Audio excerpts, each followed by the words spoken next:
Las Vegas does big and loud really well, but there's an event coming up at a different pace. The Water Lantern Festival is coming to town, bringing a quiet, meaningful moment at sunset. At the end of this episode, you'll hear an interview sponsored by the Water Lantern Festival featuring CityCast content director Andrea Salenzi in conversation with Tess Rouser, the festival's marketing manager. So stay tuned. Las Vegas is no stranger to demolitions, and look, we love a good casino implosion. But recently, the demolition of a historic building and commercial center got us wondering, why do we preserve some parts of our past but not others?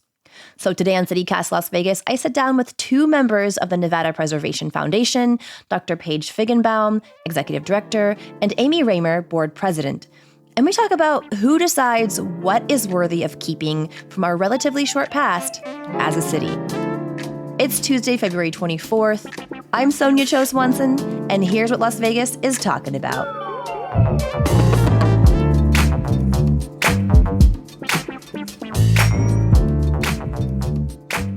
So what did y'all think of that recent demolition at the commercial center? Amy, maybe we'll start with you. Yes. So that particular building, in terms of the viability of saving a building, this building has been on the target list for quite some time, and quite honestly, with good reason. The building is owned by, or was owned by, a company out of China over the last many years, and it has sat completely unused.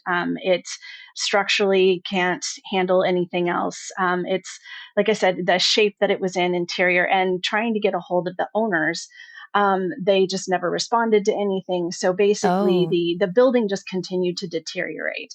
The plumbing was not viable, which is a huge thing with older buildings as well, too. That building does have a basement, which was also in not great condition. That's unique for Vegas. It is very unique for Vegas. But that building, like I said, it really became one of those a target for a lot of the unhoused down in that area. And really was, of all of the buildings that were part of the commercial center, to my knowledge, that was not one of the first buildings, or really one of the main buildings within that complex.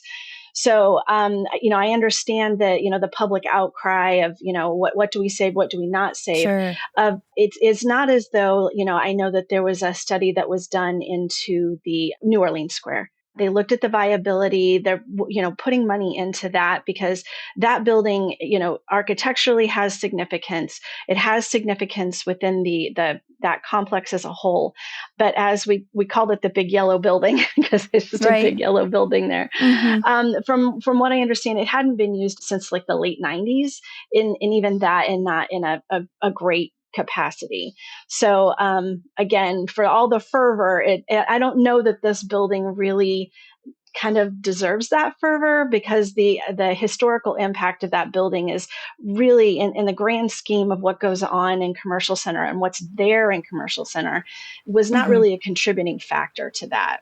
Paige, what about you? Thoughts about that demolition at commercial center? Well, I know with the commercial center, it's been in a conversation for several years, and it's something that we want to highlight the historic commercial center, but we also understand that not all buildings can be saved. But in terms of what preservation is, I think there's also the different ways of reframing of what preservation can be. It's also us preserving the stories and the people. And there's still many historic sites and buildings around commercial center as well that we definitely like to highlight during our Home in History Las Vegas Festival every year. Well, let's switch gears a little bit to the Fremont Street hotels, because that's another kind of headline-making, big demolition project in downtown Las Vegas. I mean, should we feel maybe a little bit more, remorseful or sad about, because those hotels were apparently in terrible state, right? Yes, we should definitely feel more remorse about that one, Paige. Yeah, especially with, there are some really good businesses around there, like with Ferguson, as well as Public Us. There is that glimmer of hope that there could be some revitalization that could really be focused on. Something that I think really echoes with 18B, as we've seen such success in the arts district, that yes, it is something that even ourselves as our organization really want to focus on. And in the past 20 years, there has been some effort towards it, but I hope that us having conversations like this can really help bring not just our small nonprofit organization, but other organizations in the city and the county as well, of us all collectively working together to see can what does revitalization or development look like for that? Because also for development, it doesn't always mean blowing up buildings. It's also Mm-hmm. utilizing historic buildings. Again, I hate to keep bringing back, but the Arts District is an excellent example of that as well. That it's just something, and like I said, Ferguson's with the Mothership Coffee there, as well as Public Right. Us, is great examples of using historic buildings and structures in a historic area and using it for contemporary use, which is what we Mm-hmm. like to say is adaptive reuse. Yeah, yeah. Man, the Fremont Street hotels are just so sad because it seems like it almost, to my mind, seemed like a really slow train wreck because you could see those hotels getting more and more dilapidated over the years. And they just got to the point where they just had to be I mean, they were just such a terrible state. Apparently, there were terrible like smells coming out of them at one point. I mean, it just seemed like they were at some point just beyond repair, but that wasn't always the case, right? You know, some years ago, someone had No, intervened, even 10 years ago, 5 years ago, right? yes. And that's, it's really a shame. And I know that you've done reporting on this. And I know Eli from the RJ, we Yes, spoke with Eli him Siegel, as well, amazing too. reporter. hmm Mhm. Yes, We spoke yes, with him as well too. That it really was a shame that whenever the downtown project, had these structures, that fences went around them, and they just were never. There was really never a game plan for them, and those were really Hmm. kind of the crucial years where those could have been, you know. Those could have been something else. Like if you look at Austin, Texas, if you look at Hmm.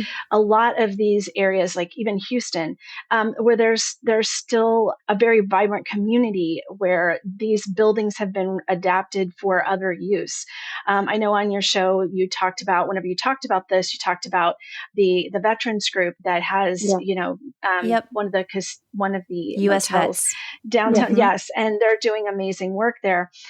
Those buildings, like I said, just because they're, we don't house people in motels as much anymore. You go to Palm Springs and there's all of these mid-century modern motels Oh that my God, people they're can't get so enough of. cute. Yeah, They're people so can't get cute. They're enough of so those. kitschy and colorful, hmm like pink and vibrant and yeah, Yeah. amazing. Yes, and that's something that we really see as, within this window, what could we still do? But with all of that comes money, right? I mean, Mhm. we're a small nonprofit. We like to, get out there, get the word out. We've done a study on who owns those buildings, where can we start to get in, that kind of thing. And honestly, it's one of those things where that trying to get the city's attention on this, because yes, we've put a lot of time and a lot of energy into that 18B community and the arts district, and we're seeing the results for that, but whenever we look at the motels, it's, to me, it's still ripe. The ones that are there, they're still ripe, but it takes money, it takes investment, it takes an understanding that it's not going to happen overnight. And unfortunately, it's one of those, well, let's just tear it down. And one of the things that concerns me about that is there's not a game plan for, okay, once you tear this down, then what? What are we going to be doing Mm. with that area, right? Because Hmm. whenever these motels are still standing, if we can start to redevelop that and have that adaptive reuse, it has a whole new life. And whenever you tear it down, you change all option for that happening. And as you said at the beginning of this podcast, and what we always say, and this is known in preservation world, you can't save every building. That's just unfortunate. But what preservation looks, there's different ways of preserving. You can take 3D scans. There's just phenomenal technology out in Okay. this world that you can actually Mhm. take scans of those historic buildings. We actually have some of those examples with the Hugh Taylor collection that we're custodians of on our website as well, that you can see some of those scans of homes previously. That's just Mhm. one example. Or even just saving people's memories of the place or taking well documented photos. Mm. We have an understanding not every building can be saved, but there is an ability to still preserve and save it in a sense. So what I'm hearing is that whatever building replaces that demoed building and commercial center, it better be yellow, is what I'm hearing. Yes. Yes. I do want to shift gears a little bit, and I want to talk a little bit about downtown Las Vegas, because commercial center, I think, is sort of, I would say, downtown adjacent. Fremont Street is obviously heart of downtown. These motels are in the heart of downtown. We're talking about a lot of preservation happening in this downtown area. Would you say that downtown Las Vegas is our most historic neighborhood? Is it the city's historic beating heart? I think, in talking about where we came from, where the plaza sits, that's where the train station was that brought people to Las Vegas when we had the land auction in 1905. So that area around Fremont Street, Fremont was our first paved road in 1920. And that was where, you have houses side by side with businesses right through that main area, that area that's around the historic Las Vegas High School district, which I call Lawyers Row. But a lot all those of little that, houses with all the law signs outside. Yep. Yes, that was, those were really our first areas where, we had after the land auction, and I know Paige can speak at length. That's what her dissertation was about Wow.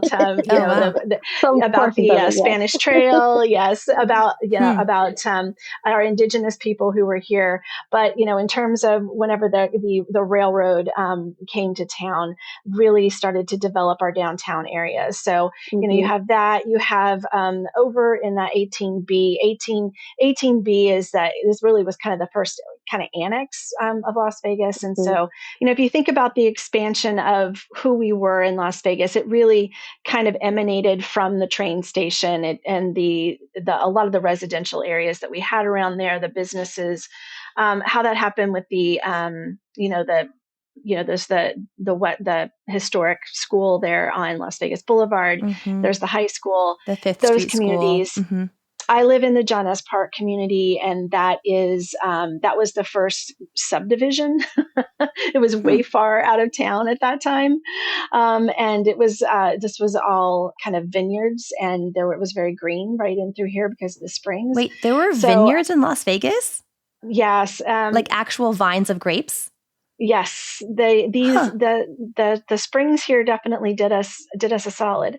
That's for sure. But if you go to Las Vegas Boulevard, Charleston and 8th Street, right there on Charleston Boulevard, you'll see there's a sculpture of a plow, and that is to honor this area's. It was, like I said, vineyards and all kinds of growth that happened here. But yeah, I really think that in terms of being the heart of Las Vegas, whenever we talk about, really, whenever things happen, turn of the century, it was really in this area that people lived. There was grants that happened for World War II to house people who were at Nellis, and to house, soldiers even after the war.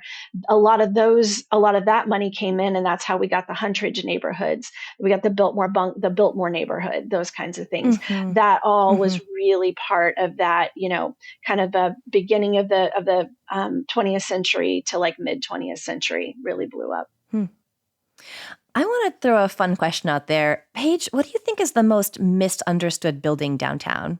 I wouldn't say a specific building, but I think it's really just echoing what Amy is saying. I think the locals know, but a lot of people get lost in the neon lights, which is great, and it's very much a part of our history. But some people don't even know the Strip isn't even in the city.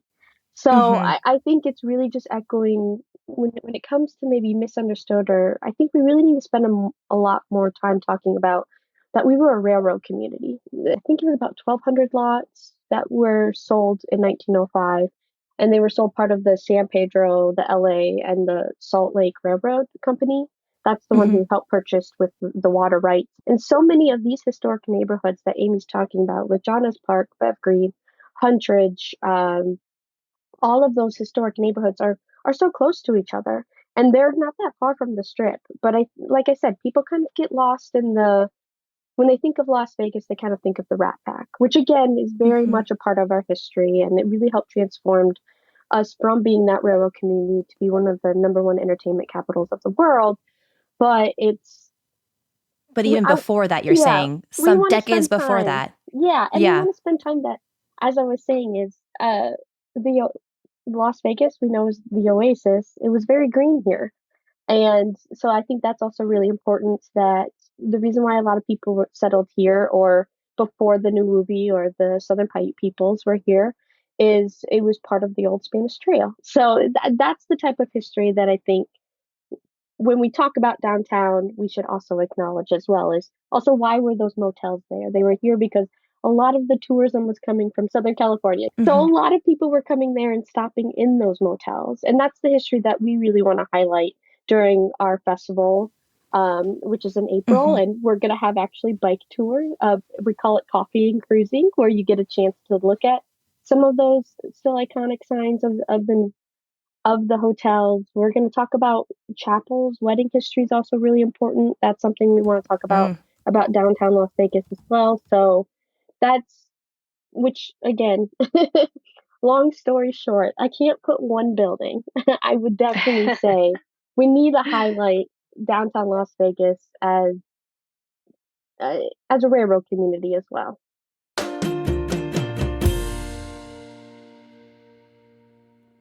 All right, one more fun hypothetical here. Let's say you have a magic wand, unlimited funds. If you could save one downtown building instantly, any building downtown right now with your magic wand for the next 100 years, what building would it be and why? You go, Amy. I can't. So, I know how do you pick one, right? I know, right? That's the tough one. One of the ones that I think I would want to just make sure that we have saved forever, because it is, of everything that we have downtown, it's one of the most true to the era that we started with the railroad, would be what is now Golden Gate, the Golden Gate Hotel Casino. It's I don't think it's in any danger, but that building was built right at the start of everything. Paige, what about you? We're handing off the magic wand to you, Paige. Well, it's still not there's still some remnants of the historic structural, the old Mormon fort is what I would say. Okay. I know it's a park. I know it's not the original fort that is still located there, but when you really talk about why people came to Las Vegas, or settlers came to Las Vegas, it was because of the Mormon fort. Because that's where everyone would stay when they were going on the old Spanish Trail to get to California. So I think, and it's also, again, as Amy echoes, I don't think it's in any danger, but it is something that if you really want to understand what the roots are for the settlement of Las Vegas and what really started everything, and that's where also the Las Vegas Springs is tied to as well. These are both excellent picks. And when CityCast Las Vegas 100 years from now does an episode, we'll see if those buildings are still standing. And I hope your wishes come true. Mm-hmm. Well, I want to shout out the Home and History 2026 tours coming up April 16th to 19th. People can find out more on your website at nevadapreservation.org. Those tickets sell out fast, we know from experience. So check that out. Make sure you get on top of it. Are tickets on sale yet, y'all? Yeah. Are they open? Yes, get those tickets. Open. Yeah. All the tickets are up. Yeah. If you're interested in downtown, we have bike tours, bus tours, walking tour. We have our Sunday home tour. This year, we're going to go to Spanish Oaks Country Club for a 1984 kind of party. So much fun, y'all. If you're even just like a little bit nerdy, which I mean, if you're listening to this podcast, you probably are, check out this tour, NevadaPreservationFoundation.org. Amy, Paige, thank you both so much for coming on CityCast Las Vegas today. Thank you for having us. Thank you. And listener, don't go anywhere. In just a second, we've got a segment sponsored by the Water Lantern Festival. CityCast content director Andrea Salenzi is chatting with the festival's marketing manager, Tess Rouser, about what to expect at this year's event. Hey, CityCast content director Andrea Salenzi here. There are some things we do outside that I look forward to all year long. Picking apples in the fall, winter light shows, food festivals on a really hot summer night. And I'm here to suggest a new tradition you're going to have to experience for yourself. Releasing a glowing lantern into the water at sunset, right in the middle of your beautiful city, surrounded by hundreds of your neighbors doing the exact same thing. That's what I'm talking about today with Tess Rouser, the marketing manager for the Water Lantern Festival. Hey, Tess.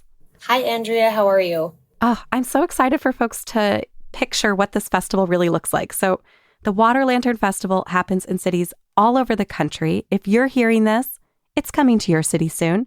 So for someone who's never been, what is it actually like to be there? The Water Lantern Festival isn't your typical festival. Yes, when you arrive, there are food trucks and local vendors. There's family activities, games going on, a scavenger hunt. It's very lively, fun, upbeat music going on. But the event definitely turns inward and more reflective as the night goes on. It really pivots and the music changes and the whole vibe changes. So it's almost the best of both worlds. Guests are encouraged to write on their lanterns, and everyone gathers by the water at sunset to release their lanterns. That's definitely the peak of the event. Watching hundreds or even sometimes thousands of lanterns on the water is incredibly peaceful and emotional. People often tell us that it's a moment that stays with them long after the night ends. So everyone who attends gets to personalize their own lantern before releasing it in the water. What have you seen people write or draw on their lanterns? Yes, so each ticket comes with a lantern that comes with everything you'll need for the evening. Your markers, the biodegradable paper that you can write on or design. And that's one of the most important parts of the event. People write, all kinds of things. Messages of love or hope or remembrance or gratitude, or sometimes people are setting intentions or goals for what they want to do that year. More of a personal story for me. I lost my nephew 3 years ago, and there was a lantern festival near me on his angelversary 2 years after. And it was the most incredible and meaningful experience that I was able to have with my family, where we came and remembered him and honored him and shared stories about him and released it onto the water in a glowing just moment of remembrance. But honestly, we see so many things. We see lots of proposals. There's nothing like seeing someone down on one knee proposing in front of just thousands of lanterns on the water. So it's fun because every lantern tells a personal story, but when they're released together, it becomes a meaningful and powerful shared moment. So it's shared grief or shared celebration. It's kind of all of it. It is. It's all of it. You'll see names, you'll see dates, hearts, drawings, but even sometimes just a single word that holds a lot of meaning. So when you look out at the crowd at one of these festivals, what do you see? Is this families, couples? Who's the attendee? It's really a diverse crowd, which is something we absolutely love. You'll see the families with kids, couples, friends groups, lots of girls' nights with their charcuterie boards and blankets and pillows that they've brought to set up camp for the night. There isn't one type of attendee, and that's something we absolutely love. So it definitely brings together people from all walks of life. Can you give me the scale of Water Lantern Festival? How long has this been going on? How many cities have you been to? How many people have released a lantern into the water? Yes, we actually just surpassed our 2 million lanterns being released into the water. So the largest lantern festival of its kind. We've been in business for 9 years. So it started as just a small community gathering, has expanded and grown to over 175 different cities, nationwide and now worldwide, expanding into Australia, Canada, the UK, Mexico here in a few weeks. So it's really fun to be able to bring this experience of love and hope and connection to the world. Is there anything else someone should know before they get their ticket? Any tips for attending? I'd encourage people to come with an open heart and to give themselves time to enjoy the experience from start to finish. It's not meant to be a fast-paced event. It's meant to slow you down and create space for that reflection and connection. So it's always a good idea to come early so you can still hit the food trucks, the music, the vendors, the booths, the scavenger hunt, but then still have time to sit and personalize your lantern and just take everything in and turn more inward. Tess, thank you so much for being here. Thank you for having me, Andrea. If you want to find a Water Lantern Festival near you and grab tickets, just head to waterlanternfestival.com. You can search for your city there, and it's a good idea to get your tickets in advance since many events do sell out. And for the latest updates, you can follow them on social media at Water Lantern Festival. Thanks for listening.